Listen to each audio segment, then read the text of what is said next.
Alors Ludovic est avec nous, puisque vous savez que cette émission est interactive et que les auditeurs aiment interroger ou donner leur avis d'ailleurs sur un sujet d'actualité. Vous avez 26 ans, Ludovic ? C'est ça, tout à fait. Bonjour. Vous êtes étudiant, vous travaillez déjà ? Alors, de base, je travaille, mais actuellement sans emploi. Et vous êtes dans quelle activité ? Qu'est-ce que vous recherchez ? Alors, avant, j'étais dans tout ce qui est sécurité, et maintenant, je suis plutôt du côté de la vente. De la vente. Eh ben, écoutez, vous savez, des bons vendeurs, on en cherche. Donc, ne craignez rien, parce que ça, c'est... Vous m'auriez dit du marketing. Bon, ça, on n'en cherche pas vraiment, parce que des gens qui veulent penser à la stratégie, les pieds sur la table, dans les bureaux, il y en a plein. Mais en revanche, des gens qui ont les mains dans le cambouis pour vendre, on en aura toujours besoin. Ludovic, question peut-être pour Thibaut de Montbrial ou Adalise ? Moi non, c'est par rapport à Monsieur Retailleau. Moi, par rapport à ce monsieur, je trouve que c'est en fait, c'est un peu un clown. Il fait croire qu'en fait, il va peut-être démissionner. Monsieur Retailleau est un clown, dites-vous ? Oui. Oh non, oui, écoutez, là, franchement, non, écoutez, alors, Ludovic, ce mot, vous rendez compte, il est ministre de l'Intérieur. Moi, je le connais, Bruno Retailleau.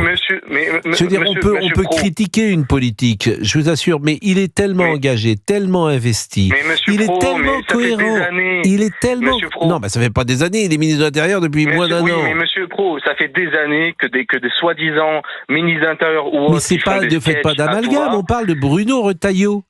Je veux dire, Bruno Retailleau, c'est au contraire. C'est la même classe. Mais ne dites pas c'est la même classe, puisque précisément, lui dit je vais partir si je suis pas écouté. En fait, c'est l'exact contraire de ce que vous dites, Ludovic. Parce qu'il essaie de préparer éventuellement une prochaine élection. C'est facile à deviner. Mais vous, alors, d'abord, vraiment, moi, je veux pas le défendre. D'ailleurs, j'ai envie de le défendre parce que c'est un homme engagé. Vous lui faites un procès d'intention. Vous pensez qu'il quitte le ministère de l'Intérieur pour uniquement des raisons personnelles, ambitieuses et de tactique politique. Je partage pas votre avis. Thibaut de Montbrial, d'ailleurs, parce que ça a toujours été comme ça. Mais malheureusement, Thibaut de Montbrial. Bonjour Ludovic.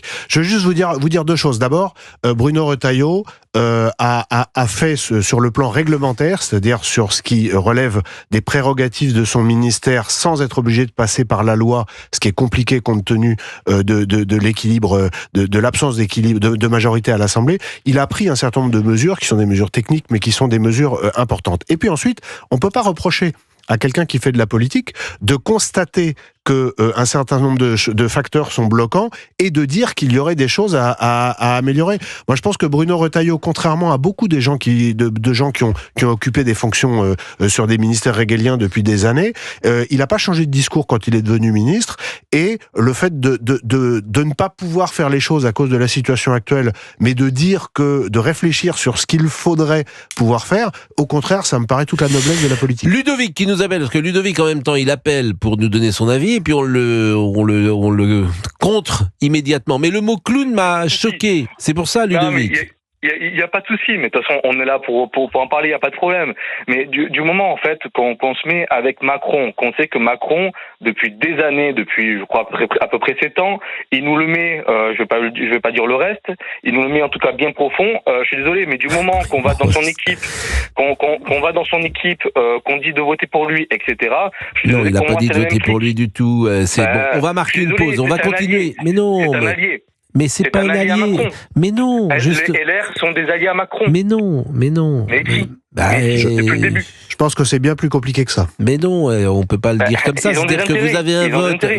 Les LR sont en train de mourir, donc ils ont des intérêts à s'allier avec Macron. Mais ils sont pas en train de mourir, ils sont plutôt mieux. Ils étaient très moribonds et ils le sont un petit peu moins. Mais bon, restez avec nous parce que c'est bien de discuter quand on n'est pas d'accord. Et il y a eu des élections législatives, il y a une nouvelle donne. Et si Bruno Retailleau est là, il l'aurait pas choisi naturellement, Emmanuel Macron. C'est parce qu'il n'a pas vraiment le choix. C'est-à-dire que c'est un nouveau gouvernement qui est en place pour tenir. On est avec Ludovic, qui a donc 26 ans, qui était très virulent sur Bruno Retailleau, qui dit, et j'ai réagi sur le mot clown que vous avez employé, parce que je trouvais ça injuste, et vous faisiez un amalgame entre Bruno Retailleau et tous les ministres de l'Intérieur, ou tous les hommes politiques finalement, en disant que leur sincérité n'est pas au rendez-vous.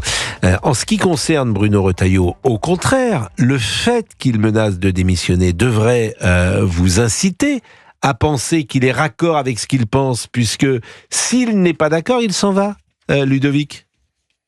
Non, mais au bout d'un moment donné, il savait très bien qu'en étant avec Macron, que Macron allait lui mettre des bâtons dans les roues. C'est où Macron lui a menti directement en lui disant qu'il allait le laisser faire. Ben Macron, on sait très bien qu'il a tendance à mentir, ça ne nous choque pas. Où il a été naïf en pensant que Macron allait le laisser faire sa politique.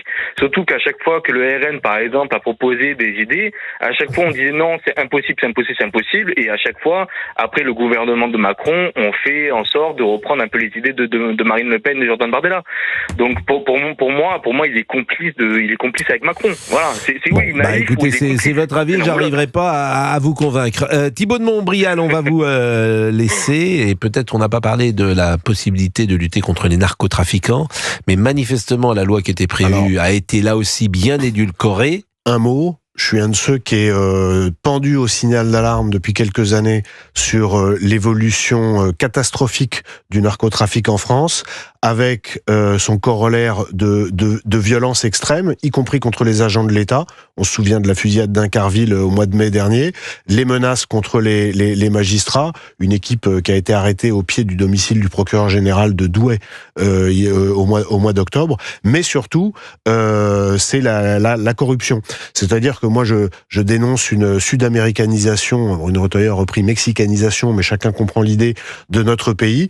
Ça implique une augmentation, c'est le corollaire de la faiblesse et de l'absence d'autorité de l'État, c'est-à-dire que la nature a horreur du vide et qu'aujourd'hui, pour faire court et synthétique, il y a deux grandes entités qui empiètent sur l'autorité de l'État. Il y a l'islamisme d'un côté et le narcotrafic de l'autre.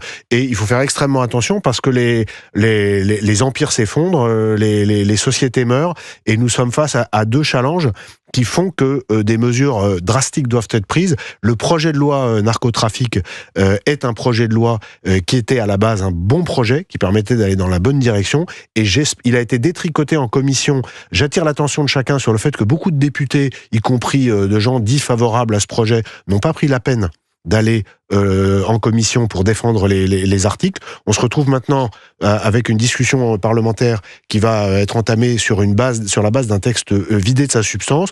Une fois de plus, la gauche et l'extrême gauche s'alliant, lorsque le combat devient essentiel, ils s'allient contre la loi et l'ordre. Ça va être intéressant à suivre, mais si on veut pas que notre pays s'écroule dans les mois et les années qui viennent, et j'emploie ce terme à dessein, il va falloir que chacun, assume ses responsabilités, et que deux, on en arrive à ce choc d'autorité que j'appelle de mes vœux, et que cette loi pourra, pour lesquels cette loi pourra permettre un pas dans la bonne direction. Europe 1. Europe 1. 11h, 13h. Pascal Praud et vous.